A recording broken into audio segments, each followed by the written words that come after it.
چلو اچھا ڈاکٹر اظہار صاحب، ایک اور سوال ہے، اور وہ یہ ہے کہ یعنی اللہ خالق ہے،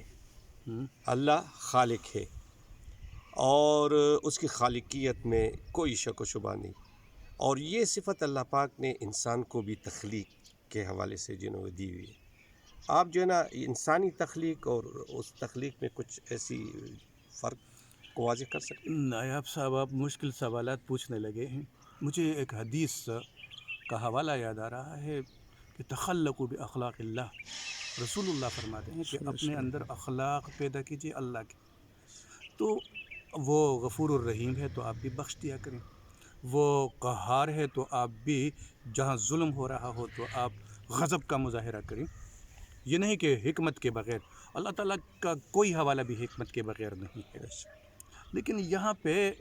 وہ تو اس عالم کائنات کا خالق ہے، اور اس کی حد معلوم نہیں ہے، اس کی ابتدا اور انتہا، اس کے بارے میں ہم انتہا نہیں ہے، ابدیت ہے، لیکن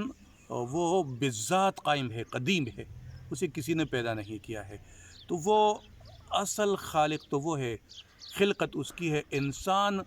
دوسرے درجے کا تخلیق کار ہے۔ ہم جب تخلیق کے عمل سے گزرتے ہیں نا، تو ہم پہ ایک کیفیت طاری ہو جاتی ہے، ہمارے دل میں ایک چیز القاء کر دی جاتی ہے، یا ہمارے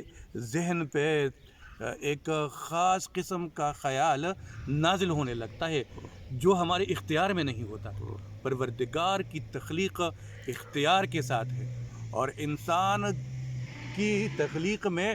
بے اختیاری کا عمل بڑا نمایاں ہے، تو یہ کسی حد تک اللہ تعالیٰ اختیار دیتا ہے، کیونکہ اس سے پوچھا جائے گا کہ اگر تم یہ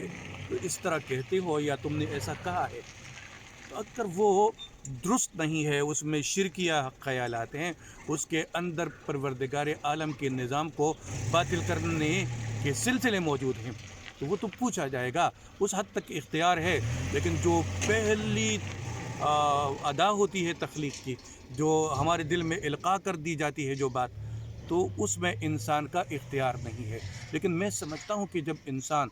کے اندر اتنی وسعتیں ہیں، اتنی کشادگیاں ہیں، دوسروں سے مختلف ہو کر سوچتا ہے، تو وہ تو پروردگار ہے، سب کا خالق ہے، تو اس کے اندر مماثلتیں ڈھونڈنا شاید غیر منطقی بات ہے، اور وہ خالق ہے، جس طرح پیدا کرتا ہے، جیسا پیدا کرتا ہے، جب پیدا کرتا ہے، جہاں پیدا کرتا ہے، وہ اس کا اختیار رکھتا ہے، اور ہم تابع ہیں۔